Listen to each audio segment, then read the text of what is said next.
안녕하세요. 저는 30년간 수면 건강을 연구해온 박사입니다.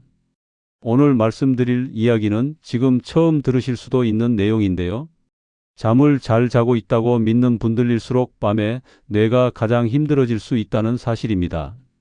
혹시 요즘 잠은 분명히 잤는데 아침에 머리가 맑지 않고 몸은 누웠다 일어난 느낌만 남아있지 않으신가요? 많은 분들이 이걸 그냥 나이 탓이라고 생각하시는데 사실은 그게 아닐 수 있습니다. 밤마다 아무 생각 없이 하고 있는 수면 자세 하나가 몸이 회복해야 할 소중한 시간을 방해하고 있는 경우가 정말 많거든요. 더 궁금해지는 부분은 여기입니다. 대부분의 분들이 이 자세가 가장 건강한 수면이라고 굳게 믿고 있다는 점이에요. 천장을 보고 반듯하게 자는 것 말입니다. 어릴 때부터 바른 자세라고 배워왔고 부모님께서도 그렇게 가르쳐 주셨죠. 그래서 문제를 문제로 느끼지 못하고 그냥 지나치게 됩니다. 하지만 젊을 때는 괜찮았던 이 자세가 나이가 들면서는 오히려 독이 될 수 있어요. 목과 혀 주변 근육이 이완되면서 기도를 압박하게 되고 이게 뇌로 가는 산소 공급을 방해하거든요. 그러면 뇌는 밤새 제대로 쉬지 못하게 됩니다. 겉으로는 조용히 자는 것 같아도 속에서는 계속 힘들어하고 있는 거죠. 다행히 해결 방법은 복잡하지 않습니다. 약도 필요 없고 큰 노력을 들일 일도 아니에요. 오늘 밤부터 바로 바꿔볼 수 있는 아주 간단한 변화 하나면 됩니다. 이게 어떤 문제인지 그리고 자세를 어떻게 바꾸면 아침이 달라지는지 지금부터 천천히 말씀드리겠습니다. 나도 한번 확인해 봐야겠다 싶은 분들 끝까지 함께 들어보시겠어요? 댓글로 오늘 밤부터 시도해 보겠다고 한마디만 남겨주세요. 제가 현장에서 가장 많이 듣는 말이 뭔지 아십니까? 선생님, 저는 잠은 정말 잘 잡니다. 이 말이 나오면 저는 속으로 이미 절반은 짐작을 하게 됩니다. 왜냐하면 정말 잘 자는 사람은 굳이 그런 말을 하지 않거든요. 71세 김복수님 이야기부터 들려드릴게요. 김복수님은 본인 수면을 이렇게 표현하셨습니다. 머리만 대면 잔다. 아침까지 꼼짝도 안 한다. 꿈도 안 꾼다. 본인은 이걸 아주 큰 장점이라고 생각하셨어요. 실제로 가족들도 그렇게 말했습니다. 어머니는 잠버릇 하나는 최고다. 시체처럼 얌전하게 잔다고요. 그래서 아무도 문제라고 생각하지 않았죠. 그런데 이상한 일이 하나둘 생기기 시작했습니다. 아침에 일어나면 머리가 멍해서 세수하다가 물을 틀어놓고 멍하니 서 있고 밥솥 버튼을 눌러놓고도 이걸 눌렀나 안 눌렀나 다시 확인하고 같은 말을 하루에도 몇 번씩 반복하셨어요. 가장 충격적이었던 날은 냉장고 문을 열어놓고 문을 왜 열어놨는지 한참을 생각하다가 문 닫는 것도 잊고 그냥 나와버린 날이었습니다. 이 이야기를 끝까지 들어야 전체 흐름을 알 수 있는데요. 그런데도 김복수님은 계속 이렇게 말씀하셨어요. 그래도 나는 잠은 잘 자잖아요. 이 말이 가장 위험합니다. 왜냐하면 몸이 망가질 때는 아프다고 소리부터 치지 않기 때문이에요. 특히 잠 문제는 조용히 아주 얌전하게 사람을 무너뜨립니다. 제가 김복수님께 주무실 때 자세를 여쭤보는 순간 표정이 딱 굳었어요. 항상 천장 보고 반듯하게 잔다고 하시면서 그게 제일 바른 자세 아니냐고 되묻더라고요. 그때 제가 느낀 건 딱 하나였습니다. 이대로 몇 년만 더 가면 지금은 웃고 넘길 수 있는 깜빡함이 웃고 넘길 수 없는 일이 될 수도 있겠구나 하는 생각이었어요. 또 다른 분 이야기도 들려드릴게요. 68세 박영철 님인데요. 이분은 조금 다른 케이스였어요. 코도 거의 안 골고 밤새 조용하게 주무시는데 아침마다 머리가 깨질 듯 아프다고 하셨거든요. 두통약을 달고 사시는데도 별로 나아지지 않았어요. 그런데 가족들은 또 이렇게 말했습니다. 아버지는 잠은 잘 주무시니까 스트레스가 문제일 거라고요. 박영철 님도 마찬가지로 천장을 보고 반듯하게 자는 게 습관이셨어요. 더 놀라운 건 이분이 젊을 때는 정말 아무 문제가 없었다는 겁니다. 40대, 50대까지는 이 자세로 자도 아침에 개운했거든요. 그런데 60대 넘어가면서부터 뭔가 달라지기 시작했어요. 잠은 잤는데 잔 것 같지 않고 머리는 무겁고 온몸이 뻐근한 느낌이 계속됐다고 하시더라고요. 이건 겁주려고 하는 말이 아닙니다. 실제로 이런 신호를 그냥 나이 탓으로 넘겼다가 뒤늦게 후회하시는 분들을 저는 너무 많이 봤어요. 특히 60대 후반부터는 이런 변화가 급격하게 나타나는 경우가 많습니다. 근육의 탄력이 떨어지고 중력의 영향을 더 많이 받게 되거든요. 다행히 김복수님과 박영철님 모두 아주 작은 걸 하나씩 바꾸셨습니다. 약도 아니고 운동도 아니고 그냥 밤에 눕는 모양 하나였어요. 정확히는 천장 보고 반듯하게 눕는 대신 옆으로 돌아 누워 주무시기 시작한 거죠. 이 변화가 왜 그렇게 큰 차이를 만들었는지 지금부터 차근차근 말씀드리겠습니다. 이런 중요한 이야기가 더 많은 분들께 전해지면 정말 좋겠어요. 구독 버튼을 꾹 눌러주시고 좋아요도 한번 부탁드릴게요. 왜냐하면 오늘 이야기를 끝까지 보시면 첫 번째로 왜 지금까지 몰랐던 이 사실이 이렇게 중요한지 알게 되실 거고요. 두 번째로는 오늘 밤부터 바로 실천할 수 있는 구체적인 방법을 알게 되실 거고요. 세 번째로는 몇 주 후에 달라진 본인의 아침을 경험하게 되실 겁니다. 자, 여기서 질문 하나 드리겠습니다. 요즘 같은 말을 자주 반복한다. 아침에 멍한 시간이 길어졌다. 물건을 어디 뒀는지 자주 헷갈린다. 이 중에 하나라도 해당되신다면 이 이야기가 정말 남 얘기처럼 들리시는지 댓글로 솔직하게 남겨주시겠어요? 이제부터 그 원인이 어디서 시작됐는지 본격적으로 하나씩 풀어보겠습니다. 나이가 들수록 수면 자세가 더 중요해지는 진짜 이유부터 말씀드리겠습니다. 반듯하게 자는 게 왜 문제가 되는지 궁금하시죠? 젊을 때는 괜찮았던 자세가 나이가 들면 몸에 부담이 되는 경우가 정말 많아요. 특히 천장을 보고 반듯하게 자는 자세는 목과 혀, 기도 주변 근육들이 중력 때문에 뒤로 쏠리기 쉬워집니다. 이게 왜 문제가 되느냐면요. 나이가 들면서 근육의 탄력이 자연스럽게 떨어져요. 젊을 때는 목 주변 근육들이 탄탄해서 기도를 잘 지켜주거든요. 그런데 60대를 넘어가면서부터는 이 근육들이 약해지면서 중력에 더 쉽게 영향을 받게 됩니다. 결국 기도가 좁아지고 뇌로 가는 산소 공급이 불안정해져요. 국내 연세대학교 의과대학에서 진행한 노년 수면 관찰 연구를 보면 정자세로 수면을 취했을 때 밤중 호흡이 약해지는 현상이 빈번하게 나타났다고 보고했어요. 특히 65세 이상에서 이런 현상이 두드러졌는데 본인들은 코를 골지 않기 때문에 전혀 문제를 느끼지 못한다는 점이 더 심각했습니다. 72세 박영호님 사례를 들어보시죠. 이분은 코를 거의 골지 않는데도 아침마다 머리가 깨질 듯 아팠다고 하셨어요. 가족들도 밤에 조용하게 주무신다고 했는데 정작 본인은 아침이 너무 힘들었던 거예요.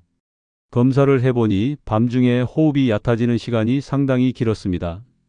오늘 밤부터라도 잠들 때만큼은 옆으로 누워보시라고 말씀드렸어요. 조용히 잔다고 해서 몸이 쉬고 있다는 뜻은 절대 아니거든요. 여러분도 코는 안 고는데 아침이 힘드신가요? 뇌는 자는 동안에도 계속 일을 합니다. 이건 정말 중요한 내용이에요. 우리가 자는 동안 뇌는 낮에 쌓인 노폐물들을 정리하는 청소 작업을 해요. 마치 밤에 청소부가 사무실을 깨끗하게 정리하는 것처럼요. 그런데 이 작업은 자세에 상당한 영향을 받습니다. 특히 뇌척수액이 제대로 순환되려면 머리와 목의 각도가 중요해요. 미국 로체스터 대학교 의과대학 연구팀이 발표한 내용을 보면 옆으로 누워 잤을 때 뇌 노폐물 배출이 현저히 활발했다고 나와 있어요. 이게 왜 그런지 아시나요? 옆으로 누우면 뇌척수액의 흐름이 더 원활해지거든요. 반면에 똑바로 누우면 중력 때문에 이 흐름이 방해를 받아요. 69세 김정자님은 자고 일어나도 머리가 하루 종일 멍했는데 자세를 바꾼 뒤 그 시간이 확실히 짧아졌다고 하셨어요. 처음에는 반신반의하셨는데 일주일 정도 지나니까 아침에 머리가 맑아지는 시간이 빨라졌다고 하더라고요. 옆으로 누운 상태를 가능한 한 편하게 만드는 게 핵심입니다. 불편하면 오래 갈 수 없거든요. 지금 여러분이 주무시는 자세, 솔직히 편하신가요? 방향도 정말 중요합니다.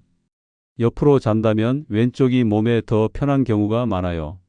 이건 우리 몸의 구조와 관련이 있는데요. 심장이 왼쪽에 있다 보니 왼쪽으로 누우면 심장에서 몸 전체로 혈액을 보내기가 더 수월해져요. 또 위장도 왼쪽에 치우쳐 있어서 소화에도 도움이 됩니다. 미국 소화기학회에서 발표한 연구를 보면 왼쪽 수면이 위산 역류를 줄이고 소화 불편을 개선하는 데 효과적이었다고 나와 있어요. 특히 저녁 식사 후 3시간 이내에 잠자리에 드시는 분들에게는 더욱 중요한 부분이에요. 71세 오명숙님은 밤마다 속이 쓰려서 잠을 설쳤는데 왼쪽으로 눕는 습관을 들인 뒤 그 증상이 많이 줄었다고 하셨어요. 처음엔 어색했지만 이제는 자연스럽게 왼쪽으로 눕게 된다고 하더라고요. 왼쪽으로 누워서 몸을 살짝 둥글게 만들어 보세요. 억지로 비틀 필요는 없어요. 밤에 속이 불편한 적 있으신가요? 쿠션 하나가 생각보다 큰 차이를 만듭니다. 옆으로 누우면 어깨와 허리가 자연스럽게 뒤틀리기 쉬워져요. 이때 무릎 사이에 쿠션이나 베개를 끼우면 척추가 일직선을 유지할 수 있어요. 작은 차이 같지만 실제로는 허리와 목에 가는 부담을 크게 줄여줍니다. 서울대학교 의과대학 재활의학과에서 진행한 수면 자세 연구를 보면 무릎 사이 지지가 척추 정렬과 근육 긴장도 개선에 상당한 도움이 되었다고 보고되어 있어요. 특히 허리 디스크가 있거나 목이 자주 결리는 분들에게 효과적이었다고 하네요. 67세 이문수님은 허리가 편해져서 밤중에 뒤척이는 횟수가 확실히 줄었다고 하셨어요. 예전에는 자세가 불편해서 자다가 계속 깨곤 했는데 무릎 사이에 쿠션을 끼운 뒤로는 아침까지 푹 잘 수 있게 되었다고 하더라고요. 무릎 사이에 쿠션 하나, 그리고 가슴 앞에 베개 하나를 더 두시면 팔의 무게 때문에 어깨가 앞으로 말리는 것도 방지할 수 있어요. 베개 높이는 꼭 맞추셔야 해요. 너무 높으면 목이 꺾이고 너무 낮으면 목이 뒤로 젖혀져서 기도가 좁아질 수 있거든요. 베개 몇 년째 그대로 쓰고 계신가요? 온도와 습도도 수면 자세만큼 중요합니다. 방이 너무 건조하면 코가 막혀서 입으로 숨을 쉬게 되는데 이때 혀가 뒤로 말려 들어가면서 기도를 더욱 좁게 만들어요. 적절한 습도는 50에서 60% 정도가 좋고요. 온도는 18도에서 20도 사이가 이상적이에요.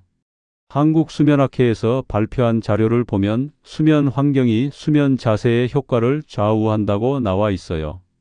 아무리 좋은 자세로 누워도 환경이 받쳐주지 않으면 효과가 반감된다는 거죠. 이제 이걸 어떻게 생활 속에서 굳히는지 이야기해 보겠습니다. 몸이 기억하게 만드는 수면 습관 만들기에 대해 말씀드리겠습니다. 여기서 중요한 건 자다가 어떤 자세냐가 아니라 잠들 때 어떤 자세냐라는 점이에요. 잠들고 나면 사람은 자연스럽게 뒤척이게 되어 있거든요. 자다 뒤척이는 건 정상입니다.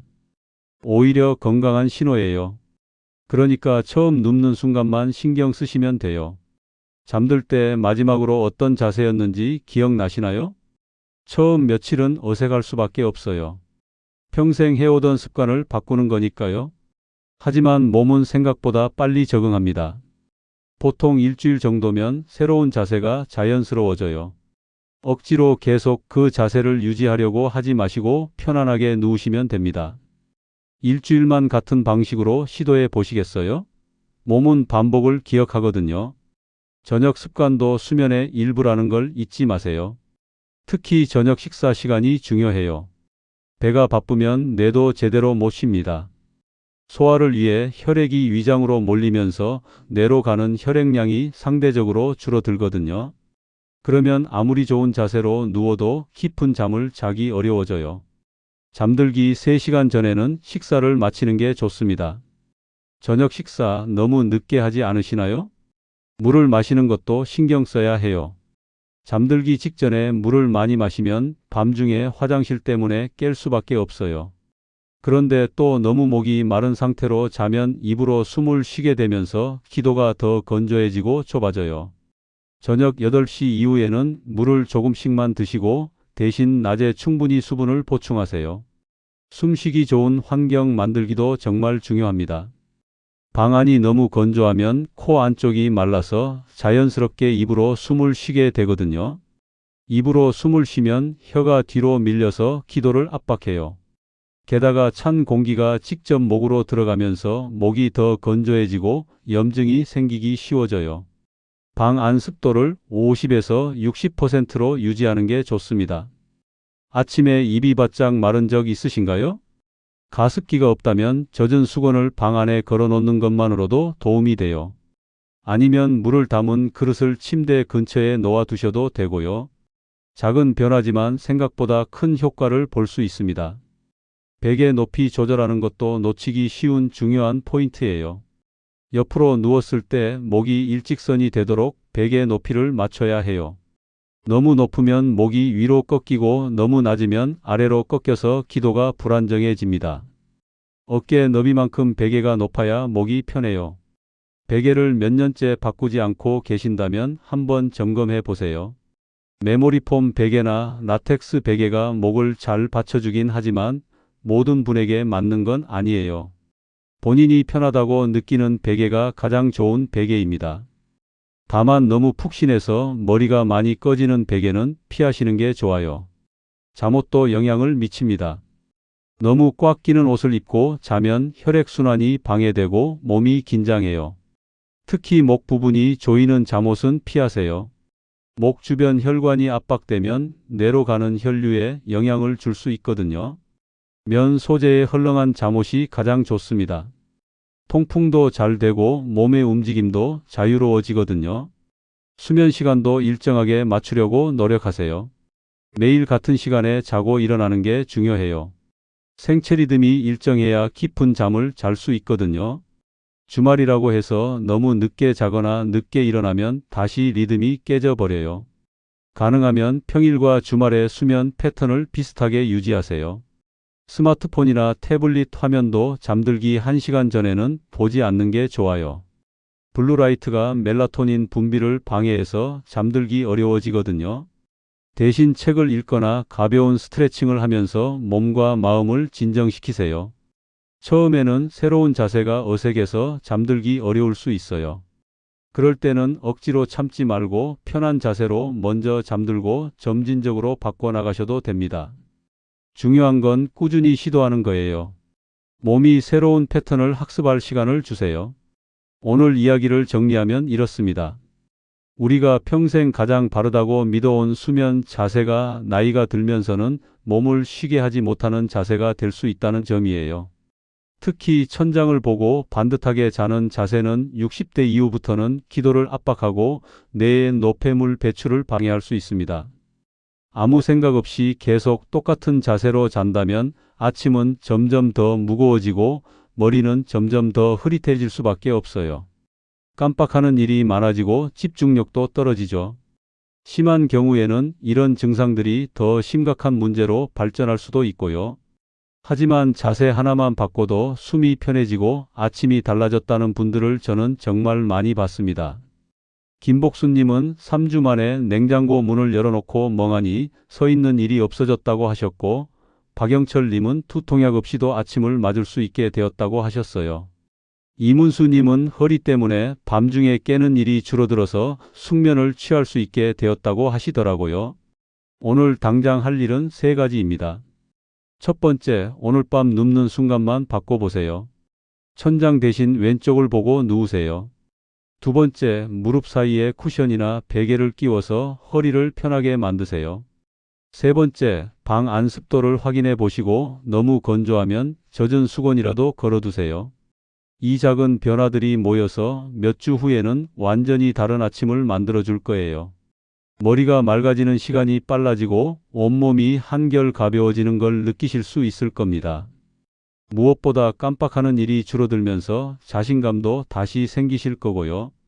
다음 영상에서는 자다가 자주 깨시는 분들, 새벽 3시, 4시에 눈이 떠져서 다시 잠들기 어려우신 분들을 위한 더 구체적인 해결책을 준비했어요.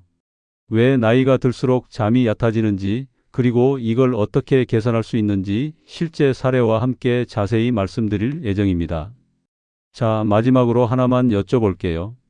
오늘 이야기 들으시고 오늘 밤부터 한 가지만이라도 바꿔볼 마음이 드셨나요? 그렇다면 댓글로 시도해 보겠습니다라고 한 글자라도 남겨주세요. 여러분의 작은 다짐 하나가 정말 큰 변화의 시작이 될 수 있습니다. 건강한 잠으로 더 건강한 내일을 만들어 가시길 바랍니다.